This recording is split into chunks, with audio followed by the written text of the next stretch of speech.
கார்த்திகா நீலகிரி மாவட்டத்தில் கடந்த ஒரு வாரத்துக்கு மேலாக கடுமையான பனி நிலை வந்தது. இந்த நிலையில நேற்று இரவு முதல் இன்னைக்கு அதிகாலை வரை குன்னூர் பகுதியில் அதிகபட்சமான மழை பெய்திருக்கு.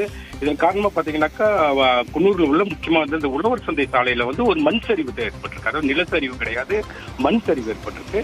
அந்த மண் சரிவு அங்க ரோட்டு ஓரத்தில் நிறுத்தி வச்சிருந்த ஒரு கார் மேலே விழுந்தனால அந்த ஒரு பாதிப்பு தான் இதுவரைக்கும் பதிவாயிருக்கு. மற்றபடி குன்னூர் டு மேட்டுப்பாளையம், அதாவது மேட்டுப்பாளையத்தில் காலை 7:10 புறப்படக்கூடிய மலை ரயில் குன்னூருக்கு வர்றதுக்கு ஏற்கனவே 10 மணி ஆகும், ஏற்கனவே 3 மணி நேரம் ஆகும். இந்த வழியில ஆங்காங்கே சிறிய சிறிய மண் குவியல் கிடக்கிற காரணத்தினால இன்னைக்கு மலை ரயில் ரத்து செய்யப்பட்டுள்ளது. மேலும் தற்போது நீலகிரி மாவட்டம் பெரும்பாலாக குன்னூர், ஊட்டி, கோத்தகிரி போன்ற பகுதியில் மிகவும் டல்லான கிளைமேட் தான். ரொம்ப எப்போ வேணாலும் மழை வரலான்ற ஒரு சூழல் இருக்கனால இங்க குளிரின் தாக்கமும் அதிகமா இருக்கு. இது பாதிப்புன்னு பாத்தீங்கன்னாக்கா தற்போது உணவு சந்தைக்கு மட்டும்தான் ஒரு மண் சரிவு ஏற்பட்டு ஒரு பாதிப்பு இருக்கு. கார்த்திகா ஜான்சன், உதகையில் தொடர்ந்து குளிர் இருக்கக்கூடிய நிலையில் சுற்றுலா பயணிகளுடைய வருகை இருந்தது. இந்நிலையில் மழை பெய்திருக்கிறது.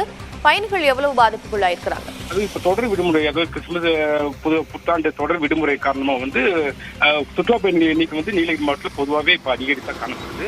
ஆனா காலை நேரத்தில் கடந்த வாரத்தில் பணியை ரசிக்கிறதுக்காக வந்த கூட்டம் இப்ப கொஞ்சம் கம்மியா இருக்கு. அதாவது முந்தானத்து ஒரு 6400 பேர் தான் தாவரவியல் பூங்காக்கு வந்திருந்தாங்க.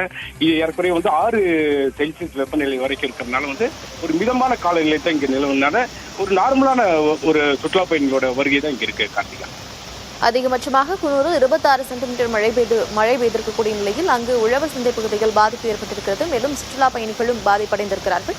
விவரங்களை வழங்கியமைக்கு நன்றி.